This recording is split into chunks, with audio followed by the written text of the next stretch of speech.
प्रधानमंत्री नरेंद्र मोदी ने रोजगार मेले में लगभग 71,000 युवाओं को नियुक्ति पत्र प्रदान करके अपने उस संकल्प को आगे बढ़ाया जिसके तहत उन्होंने एक वर्ष में 10 लाख नौकरियां देने का वचन दिया था। अब तक 5 रोजगार मेलों का आयोजन हो चुका है।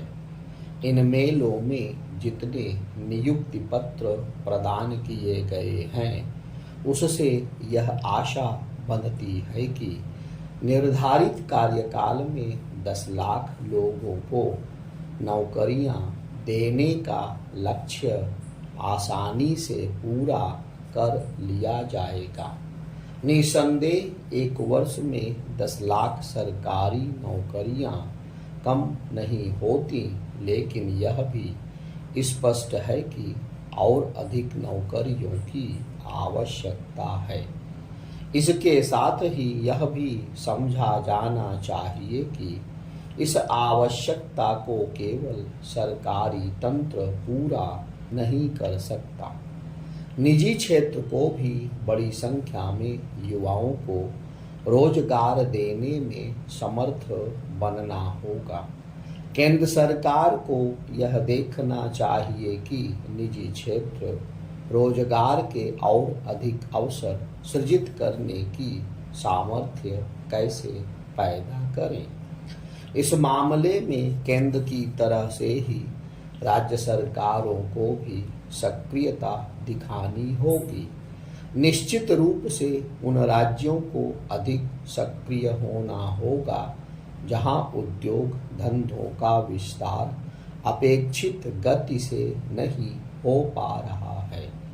उचित यह होगा कि राज्य सरकारों के बीच नए नए उद्योग धंधे स्थापित करने और इसके साथ ही निवेशकों को आकर्षित करने की होड़ कायम हो।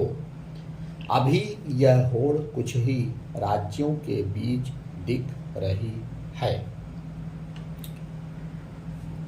नौकरी चाह रहे युवाओं को रोजगार देने के लिए जहां यह आवश्यक है कि उद्योगों का तेजी के साथ विस्तार हो, वहीं यह भी जरूरी है कि युवाओं को कौशल विकास से लैस करने के जो कार्यक्रम चल रहे हैं उन्हें सही तरीके से जमीन पर उतारा जाए।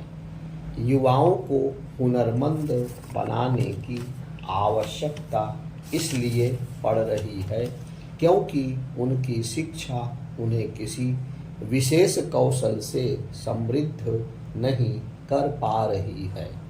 आखिर हमारी शिक्षा युवाओं को शिक्षित करने के साथ उनमें कौशल विकास का भी काम क्यों नहीं कर पा रही है।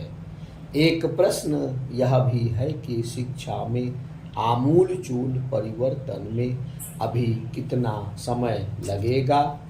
यह ठीक है कि नई शिक्षा नीति पर अमल किया जा रहा है, लेकिन उसमें और तेजी लाने और उसे इस रूप में विकसित करने की आवश्यकता है कि हमारे युवा पढ़ाई करने के साथ किसी क्षेत्र में कुशलता भी हासिल करें ताकि रोजगार के अवसरों को आसानी से बुना सके। इसकी अनदेखी नहीं की जानी चाहिए कि विभिन्न औद्योगिक संगठन यह शिकायत करते रहे हैं कि उन्हें उनकी आवश्यकता के अनुरूप युवा नहीं मिल पा रहे हैं। यह स्वाभाविक ही है कि प्रधानमंत्री ने 5वें रोजगार मेले के अवसर पर 16 मई 2014 की तिथि का भी स्मरण किया, क्योंकि 9 वर्ष पहले इसी दिन लोकसभा चुनाव में भाजपा के पक्ष में नतीजे आए थे। प्रधानमंत्री ने यह सही कहा कि 9 वर्षों में देश में विभिन्न क्षेत्रों में विकास के उल्लेखनीय काम किए हैं, लेकिन उन्हें यह भी आभास होना चाहिए कि समय के साथ देश की अपेक्षाएं भी बढ़ी हैं।